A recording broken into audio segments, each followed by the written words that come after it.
Contes Berbères by Andrew Lang.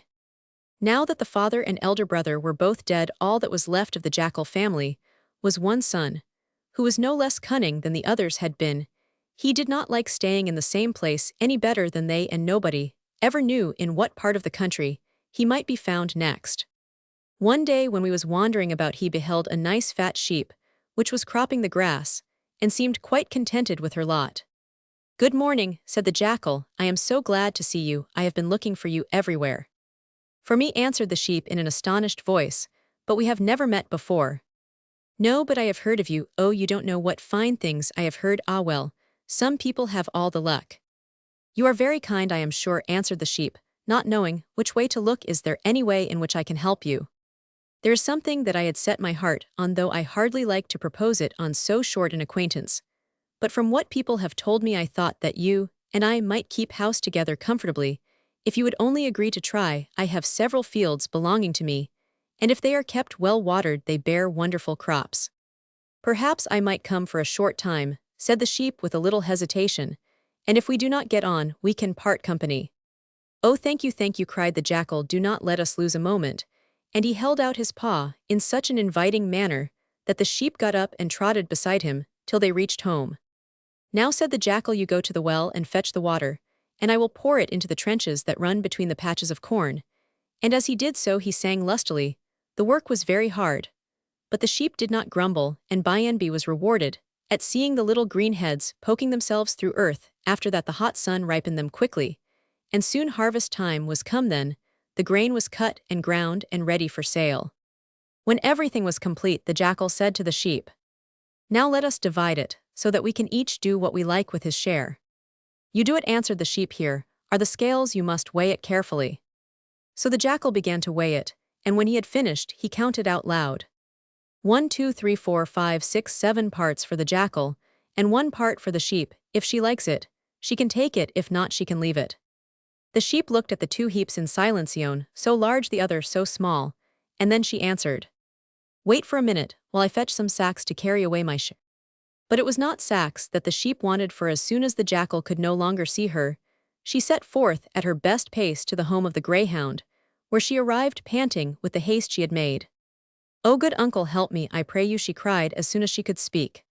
"Why, what is the matter?" asked the greyhound, looking up with astonishment. "I beg you to return with me, and frighten the jackal into paying me what he owes me," answered the sheep. "For months we have lived together, and I have twice every day drawn the water, while he only poured it into the trenches. Together we have reaped our harvest, and now, when the moment to divide our crop has come, he has taken 7 parts for himself, and only left 1 for me."